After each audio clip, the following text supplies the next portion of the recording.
Hey everyone, I'm Liam, this is Bouncepen Chat, and today we're going to be talking to a well-known author, best known in the indie scene, Ian D. Moore. And why I decided to interview Ian D. Moore? Probably because he has a great writing style, he's very articulate with his words, he is a very humble dude, and when we started chatting, we found really interesting conversations and really interesting topics to talk about, and we thought, why not do an interview, share this with the world, and hopefully someone can get something out of this. How I met him was probably online. We were trying to promote Bouncepen.com, and we met him on Facebook. He reached out to us. He said he loved what we're doing, he thinks it can go big, and he wanted to be part of this and help out as much as possible. Me and my other founder, we're talking. We said, listen, this dude is cool. Let's interview him. Let's put it up online, and let's see where we can go. What I think you get out of the interview is you'll probably find that there's some interesting tips, because he's the kind of guy who's been there, he's done that. He's kind of the one-shot show, as you like to say it, a real entrepreneur. He's been selling and all his books all over the world. He's located in London, and I just thought he was a cool dude. I thought, why not? And it probably goes for about an hour and a half, and midway through he probably was stopping the interview and making sales calls and talking to newspapers. So I thought, man, this guy is somebody to talk to. I really hope you like the interview. We're outside just walking down in my neighborhood, trying to find somewhere quiet to do this cool intro video. You can check out the sun. It's nice and beautiful at the moment. Not. And I hope you like it. I'm Liam. This is Bouncepen Chat. Enjoy.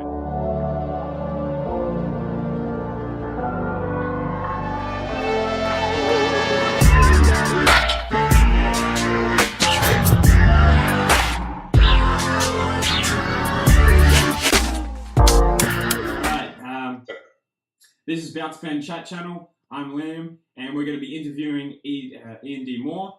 How you doing, Ian? I'm very well. Hello, everybody. How's your day? Well, early, about an hour long. Yeah, have you got your coffee? Yes, and something a little bit more punchy here. It's rocket fuel. Oh my goodness. That thing can get you going for days. Yes, it's going to be drip fed into my arm very shortly, so don't worry about it, it'll be fine. Do you use those for when you truck? When you drive the trucks? I do, yes. Yeah? Probably my staple diet, actually, thinking about it. Yes, I can pretty much slash my wrist and put it into the diesel tank and off we go. All right, so I've got a first question. So for the audience who don't know something about you, we know that you've been in the army. Could you tell us a little bit about that? Yeah, well, we're going back sort of maybe we've got 10, 12 years, and I, in a moment of sheer madness, feeling a little bit bored with my life, and as you do when you get to a certain age, I decided that I would go and sign up for the army, which was probably, anybody who knew me would have thought that would be the last thing that I would do, because I'm not very good at taking orders, and I'm not very good at being told what to do. So I went and signed up for the army, and away we went, and got myself beasted round the yard at stupid o'clock in the morning, carrying women in the piss-pouring rain, basically. And I took to it really well. I was an engineer. I loved working with my hands and taking things apart and putting things back together, and messing about with guns and stuff. So I really took to it quite well. That career came to a very abrupt end after a car smash while I was on leave. I managed to get sandwiched between a car and what remained of the middle of my car, and it sort of squashed everything in between. So did you have one of those life flashing moments before your eyes? When I woke up, yes. That quick, huh? Yeah, I was. It made me look at life in a different way. It made me appreciate more what you can do with life, rather than what you wish for. So instead of just wishing for what you want, go get it, because you only live once. And when you experience something like that, where you're literally on a knife edge between here and no longer here, it makes you appreciate what you can do and what you have. So I would say, if you could bottle that experience and send it out to all the people in the world would look at life in a different way. You would appreciate life so much more. It just shows you what a difference one day can make.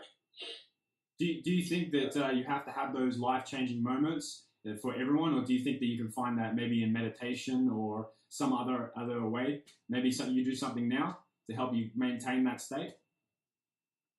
Life is a state of mind. It's how you perceive your life and how you perceive yourself.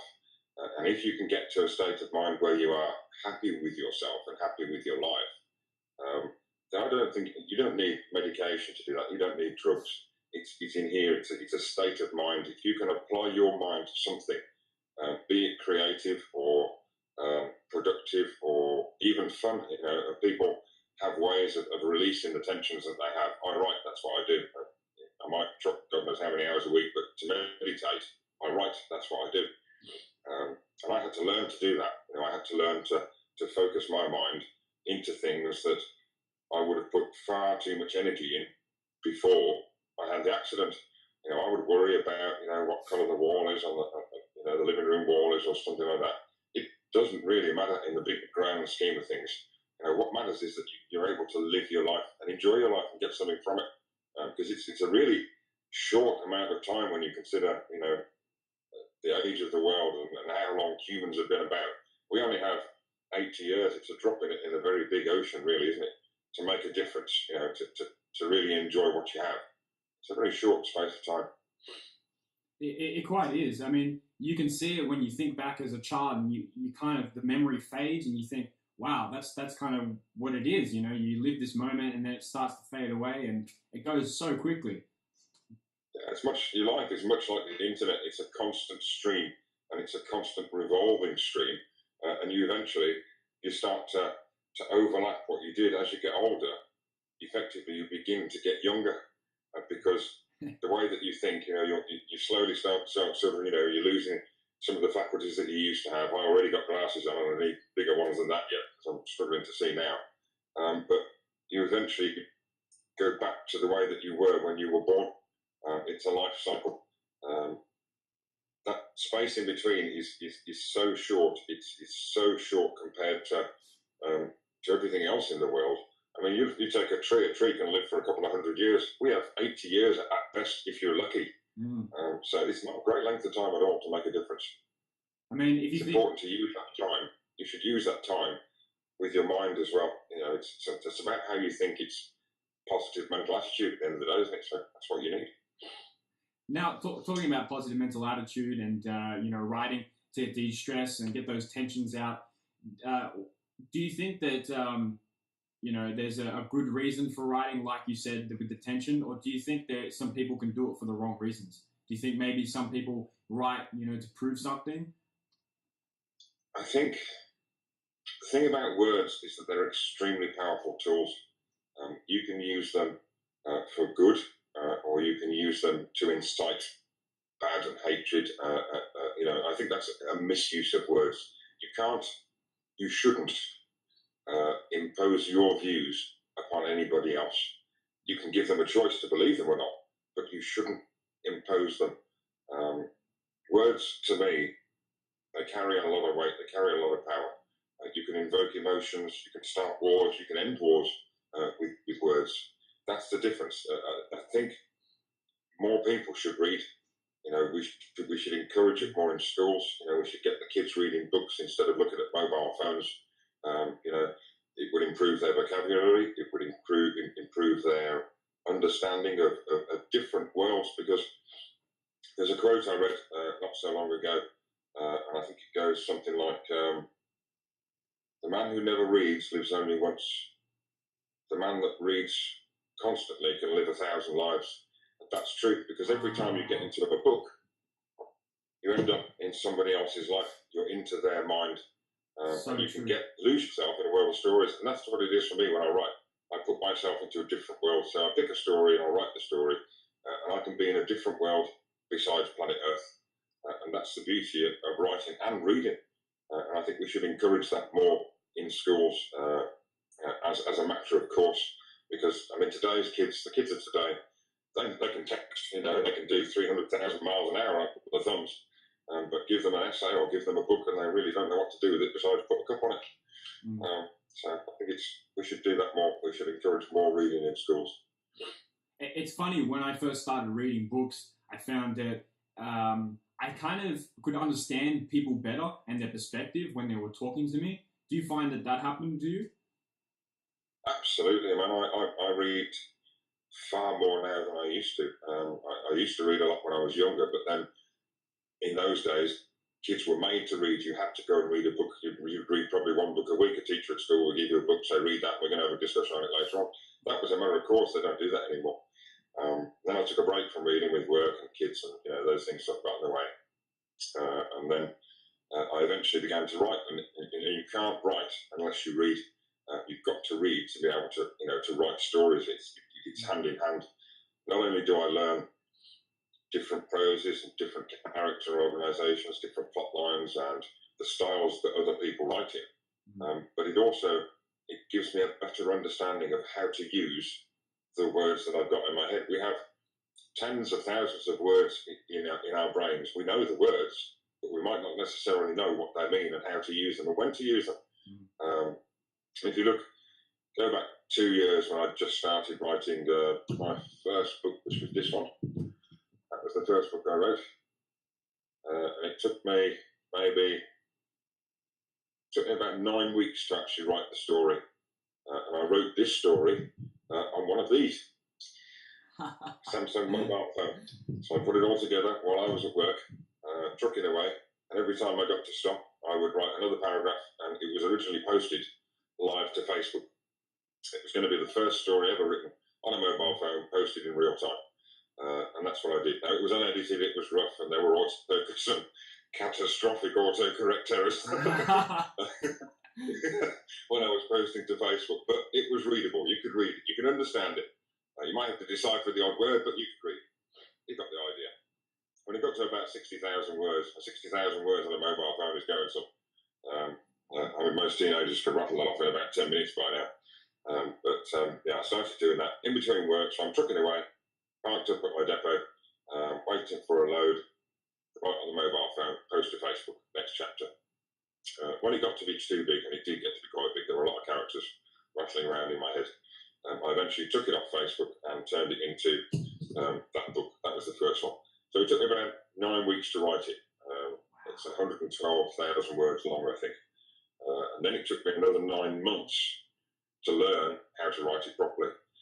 It's all right writing a book, but then you have to learn how to write it properly. You have to learn how to self-edit. I mean, everything that indie authors do, they do. So we will do the editing, we'll do the proofreading, we'll do the chaptering, paragraphing, formatting. It's a massively big process. And I think people of today, because they can get things instantly for free, don't necessarily understand the thousands of hours that a writer will put into writing a book. It is a massive process. And I think there's a lot of, what should we call it, discussion about free books. Yes, have free books. It's great to get your work out there.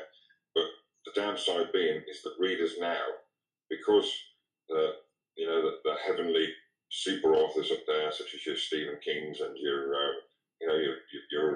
James Herberts and what's her face, Lord of the Rings lady, because they're so far up there and they're so high in their books, you know, people pay tens of thousands of dollars for their signed books and stories. They think that because indie authors write their own and we do everything, so we don't have massive advertising budgets and we don't have social planners that tell us where we've got to be and what time we've got to be there. I have an alarm clock on my phone that says I've got to get up at 8 o'clock in the morning to come and see you in Australia. That's quite minor. But because we do all of that, seems to be a preconception that the stories aren't going to be that good. And in some cases, yeah, that's true. People are learning to write, and it is a learning process. So I mean, I allow quite a bit for that. Or B, that the books aren't worth what they're worth. They're worth exactly the same as some of the bestsellers in the high street stores today. Okay, the story took the same amount of effort for the writer to write. It didn't take him any less time. Whether you'll see it in a bookstore, you might do if you're lucky. Some of the stores are there. Most of my books are online. And if you do get to try indie authors, I think you should come away from the mainstream guys. Give some of the unknown writers out there a chance, and you'll be blown away by the stories that you read. I've read some fantastic stories. I've got a couple, and I'm going to show you here. Awesome. This one is by a guy called Nico Laser. Can you see that? We can. It's called Infinity. This was his first book that I ever read, and this story and this guy, as a writer, he will blow you away. He will blow your mind away. He is so good. It's written as a biography, but it isn't a biography. It's a very powerful, emotive book, and it's one that will leave you asking for more. Another friend of mine, he's on here. This one is by a guy called Eric Blackie. And you can see that one. Yep. Eric writes some fantastic sort of fantasy fiction adventure. If you want a kick-ass book with a lot of action, a lot of explosions, and a decent storyline, this is the guy that you need to find. He's called Eric Blackie. He's based in New Mexico. Another one of my author friends. That's a good book to get your hands on. Other friends, I've got various books here that I'm going to show you just quickly. This one's a new author. This one's called Seer of Souls. It's from Susan Ford. She's a brand new writer, really, just starting out, learning the ropes. And this was her first book. And you can see the quality of it. You just have a look at it. On there, you can see how nicely it's been written and how nicely it's been laid out. Now, that all takes time for the author to do. The author does that. It's not done for her. So we have to learn how to do all this. The cover obviously is designed by somebody else. It's the same as mine are. Another one of my favourite writers in here is Lisa Shambrook. She writes some very powerful, emotive books, which you'll find. Now, all of these writers write different stories. All of these books that I'm showing you now are in my personal library, and every one of them is signed by the author. How good is that? Okay, so I have lots and lots of books from the various authors that I contact. And I ask them if they will let me buy one of their books signed. No book comes into my library without it being signed by the author. And this one is the latest one from Catherine Hamilton. She actually sent me these 3 days ago. She sent me the entire set. There are 3 books in the series. This is the latest one. That one's signed as well, I think. The other one might be signed actually. She signed the first book for me. But this is a set of 3. That's her latest edition. That's just due out now. It's called Redemption Rising. I've got, this one's one of our admins. You all know that I am an admin for an indie-based author group called IASD. That's Indie Author Support and Discussion. And a lot of the writers I deal with are from that group. I'm trying to bring them over to Bouncepen to come and join up and sign up for what I think is a very, very good idea. I think it would give them good exposure, it would give them good control of their accounts, and it gets their work out there into the public eye. Sometimes people don't want to buy a complete book. They want to read a little bit now and a little bit later on, rather than having a book sit there. This book, one of the last of the ones I've got to show you, there's a stat more behind there, is by Val Tobin, who's one of our latest members to Bouncepen. She's just joined Bouncepen. This was one of her first books experiences. Val writes some very, very good stuff too. She's a very educated lady, a very clever lady, with a very descriptive and emotive style of writing. But all of these writers are writers that I've come to learn by reading their work. A book can tell you an awful lot about a writer. The way that it's written, you can get into their minds. Not only do you get into the story, you get into the writer's mind as well. Having done that, since I've done that, I'm going to have a massive plug-in for my latest one as well, because it's only just come out, and I need to sell some books. This one here my latest book. This is my latest offering to the world. It is the sequel to the first book that I wrote. It's called Selvi Evolution. It's out now in digital and in paperback, as you can see. I will send you one of these signed, Liam, if you want one. Thank you. I would love one. Yeah, if you can send me one of those, I'll send you one of those. You can PM me your address, and I will get one into the post to you all the way over to the land of Oz. Great. Next question, young man. What can I do for you? Well, we were talking about the indie authors group and how, you know, discovering other authors' writing styles influence our styles and our perspectives. How important do you think it is to have a peer group around you that you can chat to and give feedback off? Well, let's say I'll reference this with the army. When you join the army, you don't know anything about army life, and army life and civilian life are two very, very different things. Okay, you don't realise that until you come out of the army. So you go into the army, you're wet behind the ears. You think you can do this, you can do that, and you can do the other. You can't. Basically, somebody will teach you how to do it. If you're learning to write, go and join an author group. It is the best move that you will make in your writing career. The experience that you can get for free from the various writers around the world. There are 318 members of the IASD at the moment. They come from all over the world, and I mean all over the world, every continent, you know, just about every country. We have different writers of different genres. You've got thriller writers, you've got children's writers, poets we have as well. We have a couple of script writers in there, I think, as well. We have guys that can do covers. We've got guys that can format. We've got guys that can. We have a professional editor as well. But it's not just that; it's the experience that you have. The pool of experience in that writing group. If you get a good writing group, a communicative writing group, an interactive writing group, which the ASD is, we don't only talk about books. We'll talk about cheesecake. That's one for Silver Bay. We have some conversations about cheesecake, believe it or not, what flavour we like, and we get together. We try and organise events where we can all meet each other and see each other and interact with each other as friends. It's not just about books. You know, we make real bonds, we make real friendships in these groups.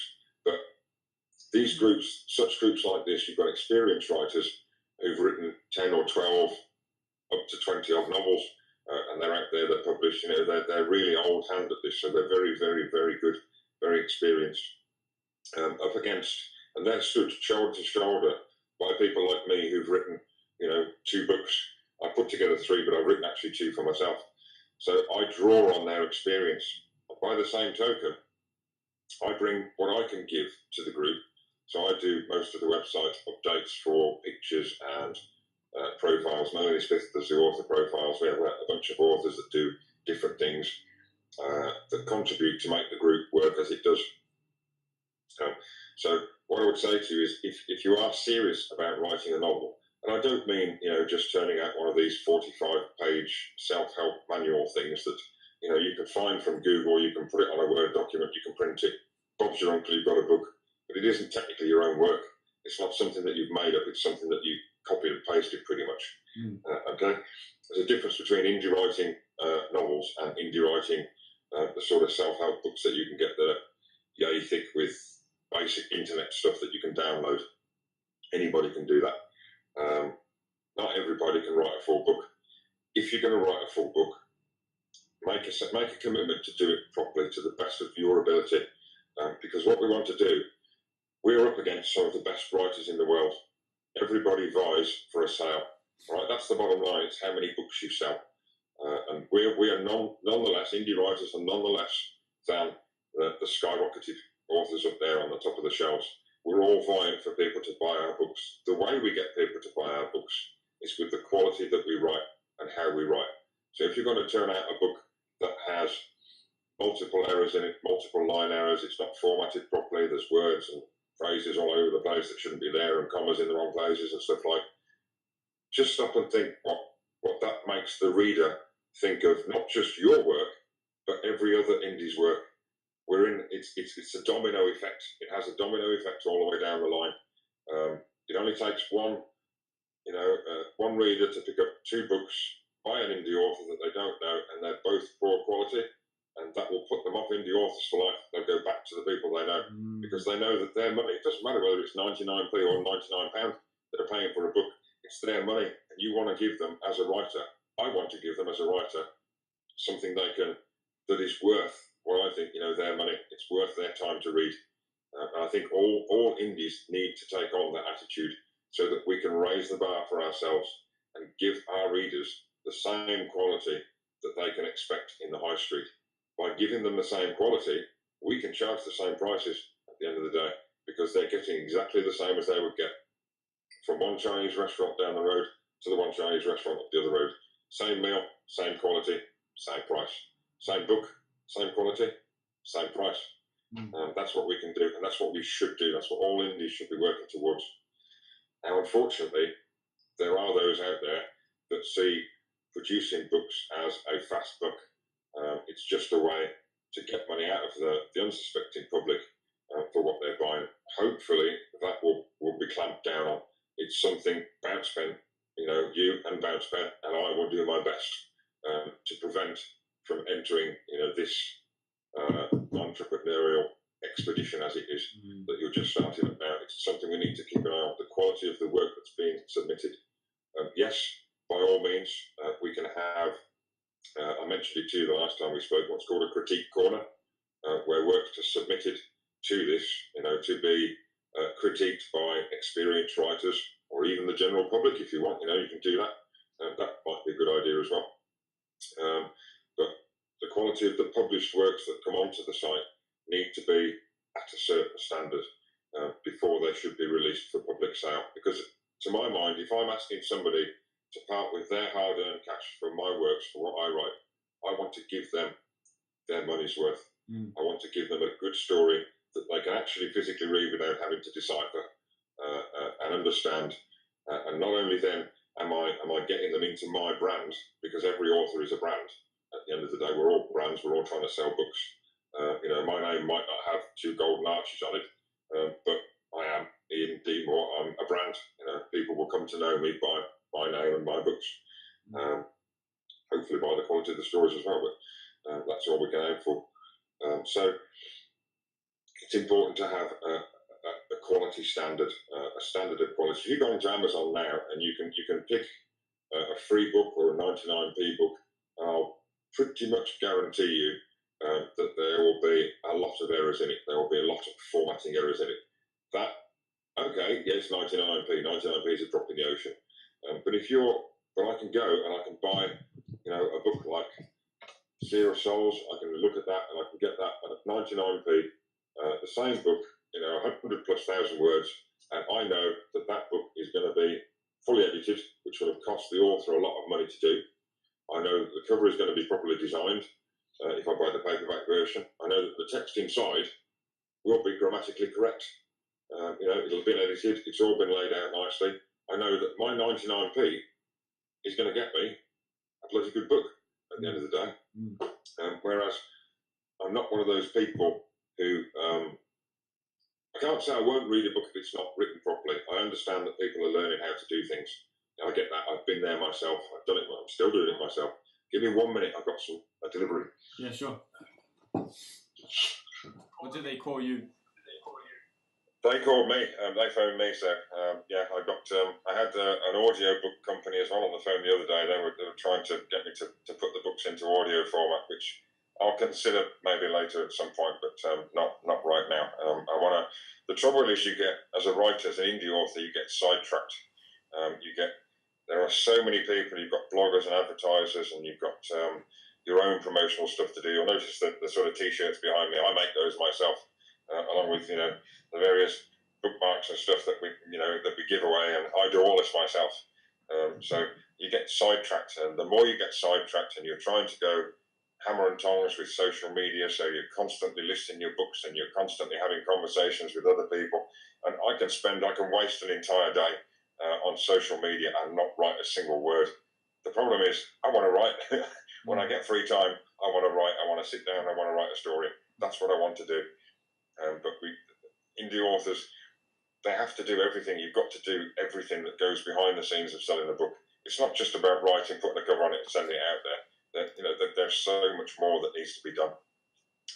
So yeah, Bouncepen comes along. Hey, let's have a look at Bouncepen. We've got this great platform that we can use, that we can promote. So I don't necessarily have to promote my book. I can promote Bouncepen. Right? I can just stick an advert out there every so often that says, come here, come and get these books. This is where you'll find mine. If I do that, if all of us do that, we are advertising each other, in one foul swoop. We are bringing people into the hub of where all of our books are.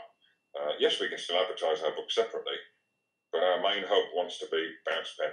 And that's, I think, another crucial element that authors that come and join us, should embrace. Advertise Bouncepen, get people in, get your readers in. Most indie authors out there, some of the better indie authors, have their own following. So wherever they put their books, their readers will come. And I think if we can do that, if we can accomplish getting those readers in, they'll bring more readers with them. The more readers we get, the more it's going to grow. The more writers will come once they see that it's a good foundation. I believe that it is a good foundation. I've put my books in there. Probably, yes, I took a chance. Let's say I took a chance. But having spoken to you and having seen what you've done and having looked at the concept of what Bouncepen is, to me, it seems like a good idea. It's a good investment for me as a writer, as a learning writer. That I am. It gets my work out there, and that's what I want. I want a platform that's going to work for me, and I don't mind then taking a chance on it, putting my work in there to try and bring people in, because I see that what you're doing is geared not for yourself as such. Yes, there'll be an element of that in there. You don't start a business unless it's going to do you some good. I get that, but you're not, to my mind, taking excess amounts out of the business without putting 10 times that amount back in. And that to me gives me faith in you as a person and in Bouncepen as a company. And that's something that I've looked at over the last few days, weeks and months as you've been going along. We've had conversations via video link, we've had conversations via direct message, and I've told you what I thought and told you what my thoughts are on how things are going. And I think that is a brilliant feature for me as a writer. I'm just a pen pushing, truck driving inch person with a lot of crap going on in his head. But for me to be able to sit down and do that with you as the guy that's doing this company is a massive thing. I appreciate that greatly, as many of the authors will. I think so far you're doing a sterling job. I realise that it's on an upward spiral, and it is on an upward spiral. It will grow. I can see it. I foresee it in the not too distant future as it starts to take off. As more people get to know what Bouncepen is and what Bouncepen does, I can see writers coming to join us from all over the world, and I would, urge them to do so. I would love to see this be a rip-roaring success. I really would, because I think it deserves it, and I think the idea and the concept that's there deserves that. I'm prepared to give it a chance. Some of my, good quality, high quality writing friends are also seeing this concept as I'm seeing it, and they are coming along on board too. I've got more in the pipeline for you as well. I've been speaking to a few of them over the last couple of days or so. They will come along and join us. I know Sarah Holmesley is another one, SK Holmesley. She's another good writer. She will be with us very soon. She's already assured me that she will join us, so we look forward to that. Awesome. There will be others. We're putting in, as far as I can see, you're putting in now a solid foundation for a business that's not just going to be a flash in the pan business. It's going to be something that will eventually rival Amazon. David and Goliath. Goliath is Amazon way up here and Bouncepen is right down here. But we will, as a group, rise together, to give us that Amazon something to worry about. And there's nothing I would like more, because Amazon does me no favours. They don't do me any favours at all. I work my ass off to write decent books and I get bugger all for them. Bouncepen, I put my work on Bouncepen.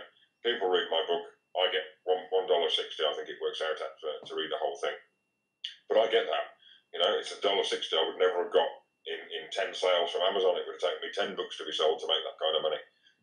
It's not a great drop in, it's not a huge amount of money to pay for a decent book for 100 plus thousand words. I think you wouldn't buy it anywhere else for that. So, but the difference between Amazon Bouncepen is geared for authors, Amazon's geared for Amazon, and that's the difference. That's a concept that needs to remain. Get the authors on your side, work for the authors. They will work their asses off for you. If they have something that they know is going to be geared for them, they will keep coming in, and they will come in their thousands, tens of thousands eventually, with luck. We can only hope. If we work Yeah, hard and try, so for me so far, because you've done a fantastic job with it so far, and I'm behind you. I tell you now, I'm behind you all the way. I will do whatever I can as an author with the connections I have, the groups that I have, the limited experience that I have. I will do whatever I can to assist you to get to where we need to be. And that's way up there. I think it's a great concept, a great idea, and I'm all in for it. Well, you know that already. You've got my help. Yeah, and we really appreciate the help. We can't do this without you guys, and getting feedback from you, it really helps us propel this towards the right direction. When we first created this site, we're thinking, how could we create a site that really is geared towards supporting the author's needs and making sure they're looked after first before we do our work. And we're hoping that people will come on board by hearing our interview, by talking to you and coming buying your books. That's what we hope. I would rather that they came and joined Bouncepen as readers. My books are there. If people want them. There's a rapidly growing world in Bouncepen now of different writers. We are getting writers in. You're getting different quality stories. Come and have a look. Come and have a look and see what you can get as a reader outside of the indie writers and that. Don't mind the writers; they will come when they're ready to. As a reader, I've spent time looking through the Bouncepen pages. I've read stories on there. The stories are very well written. There is some glowing talent in there. One guy, I think Jim, his name was his first name. He started a story that I read that had got real potential as a story. It was a free story, so it didn't cost me to read it. I'd have quite happily paid to read it because it was very well written. But there are stories on there, so it's not just a writing-based site. It's about reading as well. It's the magic of words, the power of words, and what you can find on here. It's a great place to be. And not only that. One thing I'll tell you I really love about Bouncepen, you can add the authors as your friends, so you can write to an author and say, your book was, really, really, really good. Can you do this next time? And the author can respond to you. You can't do that on Amazon. You can't contact an author on Amazon unless you go to their website, and then you've got to go to the Facebook page, and then they've got to authorize you, and then you can't just message them and say, yeah, that was really good, or leave direct feedback on their stories and that. As an author, what I want to know when somebody reads my book is, what do you think of it? Trying to get reviews on Amazon, you might as well pull teeth. It's so difficult. I can give out 800 plus books. I've sent out another 500 and something copies of Selvi Evolution over the last 4 days on a free promotion on Amazon. If I get 2 reviews from that, I will be very, very, very lucky. And I mean, trying to get people to write a review, it's unbelievably difficult. On Bouncepen, once you read the story, the box comes up. What did you think of this story? So you can. It doesn't take much. Yeah, it was good. No, didn't like it very much. That's really all it takes to leave a review. But an author needs to know that. An author needs to know what you think of their work. You're not patting them on the back. You're giving them positive or constructive criticism, whichever one comes to you first. Whatever you think of the story. And that's what people need. That's what authors need. It's also, I think, good for a reader to do that, because it can then shape what happens with that author's next book. That they play an interactive role. Bouncepen for me is a very interactive place. It's a place where you can get shoulder to shoulder with the people that write the stories that you like. And I think that's a really, really good feature. It's an ongoing thing, and all I can do is give it my support, try and bring the writers in that I know that will make a difference to it, and help it to grow. I'm 14,000 miles away, 12,000 miles away, something ridiculously stupid like that. But I'm prepared to give it my back in and to do what I can to help it grow, based on what I've seen you do, from way over there. And I think more people, if they see that, if they see the effort and the commitment you've got to this project, I think they will come along based on that as well. I can't be the only one that thinks that way. Although I do wonder sometimes the way that I think. So yeah, I mean, hats off to you for the time being. You're doing a really good job. Keep doing it. I have faith in it, and I think other people will have faith in it as well. As time goes, it's a growing thing. We're going to have to water it and to make it grow, and eventually it will. I'm convinced of it. Awesome. Any more questions? Is there anything else? Well, at the end of the interview, I like to ask our interviewees a little question about helping young authors. If you could go back in time to when you were first starting and tell yourself what you know now, what would you say to them? What would you say to the young you? I say to everybody who has a story, if you have a story inside your head, write it down. It doesn't matter how you write it. It doesn't matter, what words you use, what phrases you put in, how roughly it's drafted. Write it down. Then you've got two choices. You can either go and find an author group, any one of the millions on there on the internet, join it, they will help you, or you can come and find me at the IASD, and I will put you in touch with people who will help you turn that story into a proper written, edited, formatted novel. We will help you do that. I will help you do that because I've had people do that for me, and we call that pay it forward. If the ISD is very much a learning group, it's an interactive learning group. We will show you how, we will show you information, we will give you tips, pointers that you can use as an author to learn from, to write your story and get it published. There are people there that will do it for you. Don't stress over that. Write your story. Have your story, focus on your story, write your story down. Doesn't matter how rough, whether it's draft, whether it's pencil. You can put it in hieroglyphics if you like, as long as you can translate it, because I can't. But yeah, write it down. Yeah, write it down, put it in pictures, do whatever you want with it. We will help you with the rest. There are people out there, good people. I know 300 plus of them in the ISD that will help you put it together. I could even put you in touch with a brilliant guy in Australia who will publish it for you. So there you go. Awesome. What more can you ask for as an indie writer? Yeah, what more can you ask for? Well, there you have it. Thank you so much for coming and taking the time out to be interviewed. I really appreciate it, and I found this interview quite fascinating. I hope you enjoyed it as well. My pleasure. Apologies for the interruptions that will probably have been edited out, but that's an indie author's life, I'm afraid. It's a massive world of everything's just going on and going on and going on. That's just the way it is. But I've loved it. I've enjoyed it. I'm sure we will speak again in the not too distant future. Always. I will keep looking at Bouncepen. Readers, get out there, come and find Bouncepen, come and have a look, see what you like, and if you get a chance, go buy my book. Yeah, you can find it on bouncepen.com. You will find it on bouncepen.com. Yes, that's where it is. You can read it page by page. So enjoy. With my blessing and my thanks to all. You can also find yourself on Facebook, and I'm sure if someone contacts you, you'll reply to them, no problems. You can find me on Facebook at iandcmore.facebook.com, or you can find me on email at iandmore71@hotmail.com, or you can visit my website at iandmore.net, where you'll find all the information about me, what I do for the charities and the ISD, the books I write, the things we do, and various other blog posts from my friends and cohorts. Well, there you have it. Thank you so much. Great to see you again, Liam. You I shall too. sign off. I've got a load of things to do. So you take care. Bye-bye for now. Thank you, everybody. See you. Bye. Bye. Hey guys, if you like that video, make sure you subscribe to my other videos and my channel, and be sure to see some new videos each week.